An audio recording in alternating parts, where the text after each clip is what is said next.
அதான் இங்கே சங்கீதம் சொல்லுது, நம்முடைய தாழ்வில் நம்மை நினைத்தவரை துதியுங்கள்.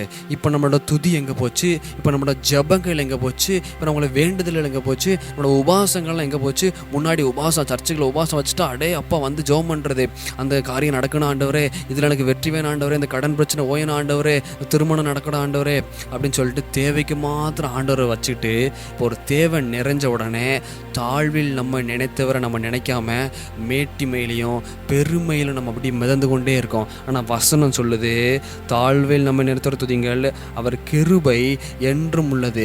தாழ்வில் நீ அவர் நினைக்கும் பொழுது அவர் கிருபை உனக்கு எப்பவும் இருக்கும். ஆனால் தாழ்வில் உன்னை உயர்த்தினவரை நீ மறந்த அப்படின்னா தேவனுடைய கிருபை உன்னுட்டு எடுபட்டு போகும். ஏன்னா உனக்குள்ள பெருமை வந்துட்டு, நான் யாரு, எனக்கு இந்த பதவியில் இருக்கேன், இந்த உயர்வில் இருக்கேன், எனக்கு இந்த வேலை கிடைச்சிட்டு, எனக்கு இப்படி பிரம்மாண்ட திருமணம் நடந்துட்டுன்னு சொல்லி உன்னைக்குள்ளே பெருமையை பிசாசு கொண்டு வந்து உன்னை தாழ்மைக்குள்ளாக உன்னை நடத்தி விடுவான்.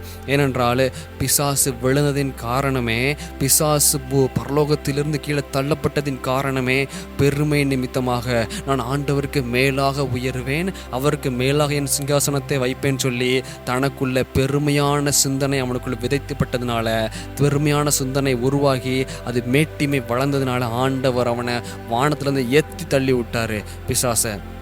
அந்த பெருமையை உங்களுக்குள்ளே கொண்டு வருவான். நீங்கள் அந்த டைமில் என்ன பண்ணணும் அப்படின்னா, ஆண்டவரே இந்த வேலையை விட, இந்த தொழிலை விட, ஆண்டவரே என்கிட்ட இருக்க செல்வத்தெல்லாம் விட நீர் மாத்திரம் எனக்கு போதும் ஆண்டவரே,